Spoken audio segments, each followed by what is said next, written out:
Hello everyone. It's James again. And today, I want to talk about people. Yes, people. Because when we are talking about narcissistic abuse, and those that can do others wrong, that might not be narcissists, but are reacting to how this predatory world tells them they should act. We are talking about both men and women. It's that simple. There are so many narcissistic mothers and fathers out there, it's not even funny. And there are different combinations of the two. Such as some are legit codependents that act as enablers. And there are some that are covert narcissists that willingly take on the codependent role to abuse others by proxy. And be able to blame the overt narcissist parent if this abuse is ever found out. Lives have been wrecked. And childhoods lost over this ugly, and I do mean ugly, abuse. But we must face the facts. Though both young boys and girls that later grow up to become men and women suffer from such abuse. And some of these men and women end up becoming people-pleasing lifelong victims. Or narcissists themselves. The fact is, this world still won't talk about the harm women do. And the part they play in all of this. And there are reasons why this takes place. Or doesn't take place rather. And that's because first and foremost, there's a lot of money involved in women's groups and organizations. And this is money given to them under the pretense that women are the only ones that need it. Because they are the only ones suffering from the many different abuses out there. Not men. So when men get up to the microphone and speak and say, "Hey, this happened to me. My mother did this to me. Or the woman I was dating or married to did that to me." And others chime in and tell their story too. And they start to connect the dots that this covert abuse was heavily allowed because these women groups have set up so much groupthink. And an organizational system where women aren't to be questioned. No matter what they are doing. And men are always to be seen as the abuser. Not the abusee. And when anyone dare challenge that narrative, their message is quickly snuffed out. Or at least it's attempted to be snuffed out if possible. When women speak out for men, the same thing happens to them. Even if they were once a part of the sisterhood. If they see that there is a problem with what is being preached and there is something that needs to be changed in the program to help both men and women, their voice is silenced. And they are often threatened as well. Dr. Helen Smith, the woman that wrote the book, Men on Strike, at one time aligned herself with these women's groups. But one day one of her male clients who was wheelchair-bound explained to her how he was being physically abused by his wife. And there was no help for him. Dr. Helen Smith was amazed there was no system of protection for this man that could not protect himself. But at the drop of a hat she could call dozens of places to take in such a person if it were a woman. And this makes you stop and think. What do you think would happen if men were allowed to open up men's shelters in this city and that city? Well, it would catch fire, and before you would know it, it would spread in and across all of the Western countries. Doing one thing specific in the process. Changing the narrative of that all men are predators and batterers. And all women are victims. To what the real truth is. Both men and women are capable of all kinds of abuse. Both covert and overt abuse. But by changing this narrative, this changes the flow of the money. No longer will this money be just for women. It would be shared by both men and women alike. Basically, it would be for people. It would be for people that need help. But shouldn't it be like that to begin with? Now the other reason why some, when they hear others talk about the horrible things some women do, shut off and lash back out at the messenger is because they don't want to hear the message to begin with. And they fill in the blanks of what they wanted to hear instead of what was actually said. In the description box below, I have a link I want you to check out. It's of KCJ, the maker of the documentary The Red Pill, giving a speech. And she's talking about how she started out making this documentary heavily identifying as a feminist. And as she was interviewing the men, She realized she was hearing different things in her mind other than what these men were actually saying. Now I have to point out, this is a trait of the narcissist. But the main difference here is, she was able to identify what was happening to her and fix the problem. So yes, people that are non-narcissists can do this very thing, where they hear what they want to hear, even though it wasn't said. And I believe that happens to some, or a few that watch my videos. They hear a completely different message other than what is being said. And why is that? Because the false narrative that has been pushed for so long has become comfortable with many out there. Even though they see things that are completely bad and wrong, they sidestep it and move along as if they didn't see what they just had seen. Because that means, if they recognize it, that might change their way of thinking altogether. And that's just too much work for some. The fact is, people on both sides, both men and women, are capable of good and are capable of bad. But even though this is the case, we are beat over the head with the message that men are the abusers and women are the victims. Even though we live in the era of social media, where you can look at the news worldwide in a split instant, and there you will see both men and women doing some horrible stuff to each other and their children. And even though these stories pile up day after day, no one wants to stand up and say, hey, wait a minute. This isn't a problem where it's just men. Women are just as bad. And if women are just as bad, we need to start to allocate some help to men that need it. And then the shift will happen. And that shift must happen with you and you and you. Ask yourself, why is it that we have mindless videos on YouTube that trend with hundreds of millions of views? Yes, I know. Many people are stuck in a fog, and they don't want to see reality. But I remember at the beginning of YouTube, there were these same type of mindless videos. But there were also videos talking about the elite, and all of the corrupt things going on. And they quickly caught fire and in no time had millions of views. But somewhere along the line, it's as if this information is being suppressed. And I stress, if this is the case, why would that be? Because those that control the corporations we live in and under don't want you to wake up.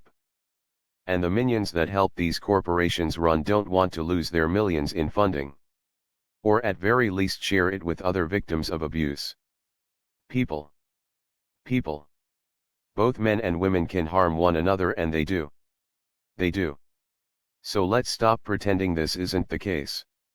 This is why I don't say, I'm part of this movement or this group or that group. Sure, I might talk about them and their good and bad points. But at the end of the day, I'm just a cartoon guy talking about what I see and what I know. What I've been through and what I've seen others go through. Both men and women. People. I openly and honestly work with women just as much as men. I don't say, you're a woman, I can't help you. Because I know for a fact there are evil men out there. Narcissist men. That target good people pleasing women. Just to do nothing but abuse them. I know that for a fact happens all day every day. But notice what happens when someone speaks out about women abusing men. It's like a shutdown or takeover is attempted. You have to ask yourself, why would someone want to do that? Why would someone want to prevent another person from getting help? It's because there is too much money tied up in the false narrative that has been spun and told and pushed over the last several decades. And many innocent people believe a lie simply because they've heard this lie over and over and over and over again. And as a result, good people are missing each other.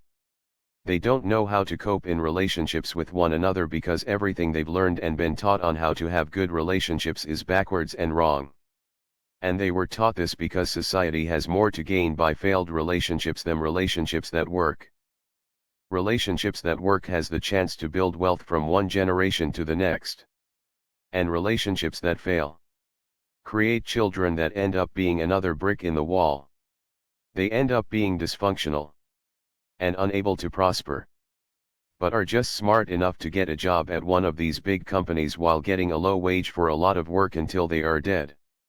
And hopefully they will repeat the cycle and have more dysfunctional children of their own. And they will pour all of their money into the family court system. It's a racket, people. And those that try to stifle the truth know it's a racket. And then the millions under them just want to do what everyone else is doing so they fit in. Meanwhile, people are being abused every day.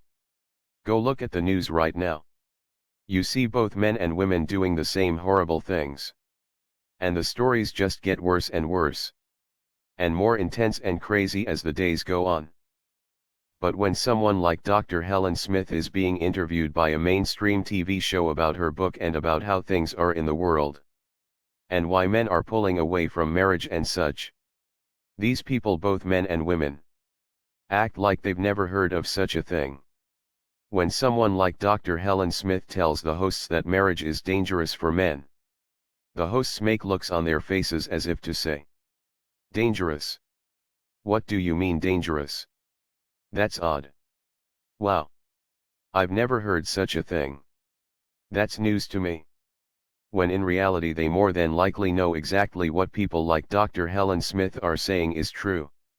They just have to react in such a way that society tells them they should react. People. We are all people. We were people that were abused by mothers and fathers, girlfriends and boyfriends, wives and husbands. We are people that were abused by these people that, yes, acted like sheer demons, if you believe in such a thing. Which many of you know I do. But if you don't, that's okay. But what I would challenge those of you that get mad right away when you hear a man talk about such issues, or a woman talk about such issues, I challenge you to look within yourself and ask yourself, are you hearing what you are wanting to hear? Or what was actually said?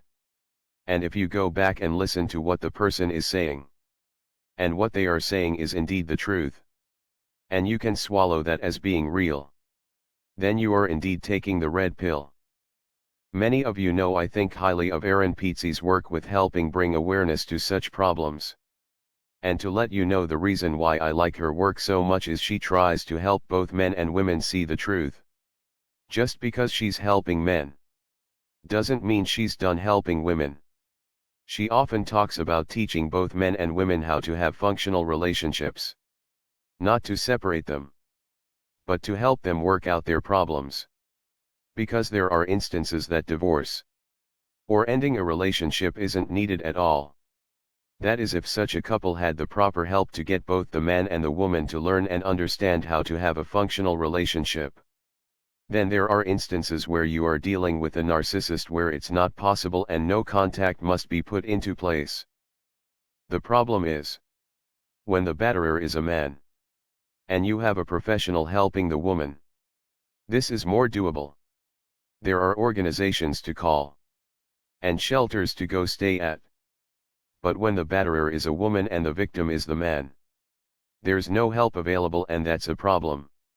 So how do we get to where we should be at? We need to continue to push back with the truth. Keep on telling the truth. And ask questions. Why does YouTube seem, and I stress the word seem, to bother certain content providers with a message of truth? But those that put out mindless content, they can curse and say and do whatever it is they want without getting into trouble. Ask the question of why aren't more truth-based channels pushed and championed by YouTube? You can have a healthy balance, right? You have your fun mindless content that helps you laugh and enjoy the day. And then you have truth-based content that makes you think. With the same standards for both. If the truth-based channel gets into trouble for cursing, then the mindless fun content should get into trouble for the same thing. Ask questions. Dive deep. Because divide and conquer is in full effect. They are making it to the point where people are scared to death to get married and have children. When there was a time it was something most people strived and longed for. And it's going to get worse. All because we can't just use the word people. People are being abused left and right. People need our help. People are capable of good and evil, and can do the work of demons. This is what you need to do as a people to be safe in such a world. Now that being said, you will hear me say in my videos that a woman did this or that at times. But I tie such messages right back around to people. Such as, why can't we see both men and women are capable of the same crimes, or of the same evil? Why can't we see that people are people, evil and good? But we need to break down that groupthink to get people to see and hear this important message. That being said, regarding the group of men that say, hey, it's not worth it, I don't care anymore, it's not my problem. You really can't blame them. You really can't. And though I at times think that way as well, I understand the bigger picture. And that is, right now there is a woman and man that are open to the truth. And if I and others stop speaking it, they might not hear it. So turbo's on. And it's time to keep speaking this truth so people are able to get the help they need, regardless if they are a man or a woman. That's all I have for right now. I hope your day is blessed. And until next time, bye for now. And be good to yourself.